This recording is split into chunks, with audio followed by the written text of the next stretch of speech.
لە ئەڵلقەی ڕابردووە باسمان لەوە کرد کە بارزانەکان لە ساڵی 1920 بۆ 1932 5 ساڵی تەکوینی خۆیان بە شێوەیەکی زۆر ڕێکوپێک کردبوو. لەو سەردەمانەشە خەڵکانێکی دژیان زۆر هەبوو، بەڵام لە 1932 بارزانەکان توانیان شۆڕشێکی گەورە جمجوڵێکی کاریگەر دروست بکەن. بەڵام لەبەرەوەی حکوومەتی عێراقی کە سەر بە ئینگلیز بوو، تازە سوپای بۆ تەشکیل کرابوو یان مەشقی زیاتری پێکرابوو، نیوەی سوپای عێراقی بە تەواوی هاتن بۆ بەرەنگاریکردنەوەی شۆڕشی بارزانیان بزوتنەوەی یەکەمی بارزان. هەروەها لەگەڵ دەستپێکردنی سەرەتای شەڕە دەستپێکی شەڕەکانە کە لە 3 محوەرەوە بوو، سوپای عێراقی زۆر زوو تێکشکا، خەسارەی زۆریدا. بەڵام فڕۆکەوانەکانی ئینگلیز، بەڵام دوای سوپای ئاسمانی یان هێزی ئاسمانی ئینگلیز دوایی بەشداری تیا کرد و کە پێوترە FAR بە کاپیتەڵ ئەنووسرێ، واتە هێزی مەلەکی، هێزی پاشایەتی بەریتانی تەدەخولیان تیا کرد لە ساڵحی سوپای عێراقی تەواو بوو، بزوتنەوەی بارزانەکان تێکشکە. سەرانی بارزانەکان کەوتە بەردەستی ئەو حکوومەتانە و هەندێک لەوان دەرچوون گەیشتنە تورکیا. تورکیاش گرتنی هەندێکی لێ دادگایی کردن بەو تۆمەتەی کە گوایە داڵدەی شۆڕشی ئاراراتیان داوە کە لە ساڵی 1930 کۆتایی پێهاتبوو بۆ 32,000 کەس لەوان پەڕی بۆ بەری بارزان و لە ناوچەی بارزانە حەوا بووە. پاشان بارزانەکانیان هەموو نەقڵ کرد بۆ سەر سنووری بولغاریا لەوێمانەوە. ناوچەی بارزان ناوچەیەکی حەساس و مهمە، ئەو کاتی ژوا بوو، ئێستاش هەروەها، چکە چەقی سێگۆشەی سنوورە مەلعونەکەی عێراق و ئێران و تورکیایە.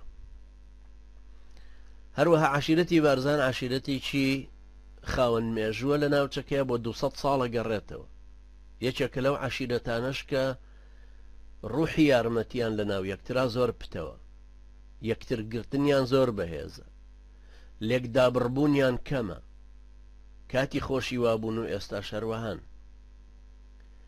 ئەو کاتێ بەرزانەکان کە لە تورکیا بوون، ئەرمەنیەکان کە لە ئەسڵ هەر لە تورکیاوە ڕایان کردبوو، خەریک بوو لەو ناوچانان نیشتەجێ ئەکران. ناوچەی بارزان لەو شەڕەی دژ بە بزاوی یەکەمی بارزانیەکان وەکو جینۆسایدێکی زەمینی بەسەر ناوچەکەی هاتبوو، سیاسەتێکی سووتاندنی خاک بەسەر هەموو ناوچەکەی هاتبوو. هەموو لادەکان وێران بوون، گوندەکان هەمووی سووتا بوون، هەموو خاکێکی و زەویەکی کشت و کاڵی و بەرهەمهێنانی حاصڵاتی چاندن هەمووی وێرانکاری تیا کرابوو. لەوەش کە وردەوەردە ئەرمەنیەکان هێنرانە ناوچەکە و سەرەتاوەکو پەناهێندەیەک لەوێ بوون، دوایی کە خەریک بوو بکرن بە خاوەن خانوو و خاوەن خاک و جێنشین بکرن بە شێوەیەکی دائیمی. حکوومەتی تورکیا ترسی لێ نیشت کە ئینگلیز ئەم بەرنامەی بەدەستەوە بێ بۆ ئەوەی لە قوڵاییەکی عێراقا بیانکە بە سەربازگەیەکی گەورە، زەمینەیەکی گەوریان لەو ناوچە شاخاوی ئاسیا بۆ دروستکە و پاشان کە هێزیان بۆ دروست بوو بێنەوە بۆ ناو تورکیا داوای مافی خۆیان لەوێ بکەنەوە. لەبەرەوە حکوومەتی تورکی لەگەڵ بەرژەوەندی خوێندنەوە لەگەڵ عێراقیەکان و داواکردنی لە حکوومەتی عێراق کە عەفوی عام بۆ بارزانەکان دەرکابەوەی بگەڕێن. بارزانەکان عەفوی عامیان بۆ دەرچوو، 90 کەسێکیان کە وکاتە تەمعن شێخ ئەحمەدی بارزانی براگەوری مەلا مستەفا، هەروەها مەلا مستەفاش کە لەگەڵیانە بوو، چونکە بەرپرسی بەری مێرگە سوور بوو لە ئەو شەڕە سەختەیە کە کرا و زۆرترین نیسبەتی خەسارەتیش لە سوپای عێراقی لەو قۆڵەوە درابوو. ئەمەش خۆی لە خۆیان قینێکی داهاتوو دروست دەکاتەوە لە دڵی حکوومەتی عێراقی و ئەو کەسانەی سەر بە ئینگلیزن دژی بارزانی. پاشان کە گەیشتنە مووسڵ، بەرزانەکان گەیشتنە مووسڵ لەلایەن متەسەڕیفی مووسڵەوە استقبال کران، بە شێوەیەکی باش استقبال کران سەرەتا، بەڵام دوایی هەرچەنە عەفوشیان بۆ دەرچوو بوو بە شێوێکی زۆر خراپ ڕەفتاریان لەگەڵ کردن و بە دیلی جەنگ حسابیان کردن و هەندێکیشان بە تاوانبار حساب کران، هەندێک درانە دادگا، پاشان هەمویان بە کۆمەڵ نێران بۆ ناسریە. ماوەیەک لەوێ بوون لەژێر ئیقامەی جەبری، ژیانێکی زۆر کولەمەرجی، زۆر فەقیری، زۆر مەحروم بوون، زۆر غەریبیان بردەسەر. پاشان لەوێ نەقل کران بۆ سلەیمانی، بەڵام خۆزگە نەقل نەکرانایە. ئەو خۆزگەیەش هەر من نایخوازم، خۆزگەیەکە کە خۆشیان ئەیخوازن لەبەر ئەوەی دواتر معاناتی ناو سلێمانیان زۆرتر بوو لە ناسریەیەکی عەرەبی شیعە.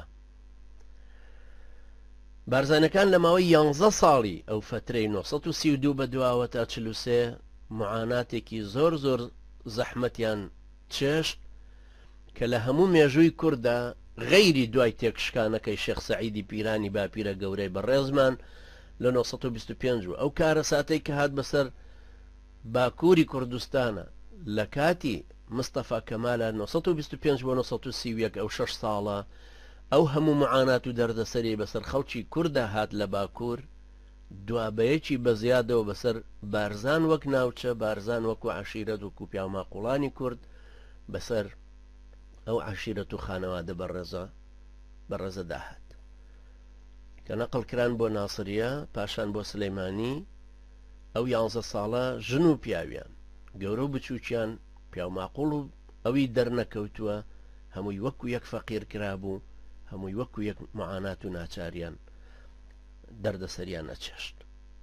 لە سلەیمانی ئەو کاتە یەکێک هەبوو بە ناوی شێخ مستەفای قەرەداخی، ئەو متەسەڕیفی سلەیمانی بوو. ئەسڵی ئەم پیاوە شێخ مستەفای قەرەداخی یەکێ بوو لەو دوو کەسەی کە لە بەردەستی ئەدمۆنزا پەروەردە بووبوون لە بەغدا. ئەو کاتە لە بەڕێوەبەراتی گشتی وەزارەتی داخلی کاریانە کرد. ئەو لە بەردەستی ئینگلیزێکا بوو کە ناوی ئەدمۆنزا، و یەکێکە لەو کەسانش کە دید و تێڕوانینێکی زۆر نێگەتیف و خراپی بەرامبەر بە کورد بە شێوەیەکی گشتی هەبوو بەرامبەر بە مەلا مستەفاش. پاشان ئەم شێخ مستەفا بوو بە متەسەڕیف لە سلەیمانی لەو کاتێک کە بەرزانیەکان هێنرابوون بۆ سلەیمانی. ئەم کابرایە لەگەڵ ئەوەیە کە حکومەت بە پێی یاسا و دەستوری ئەو زەمانە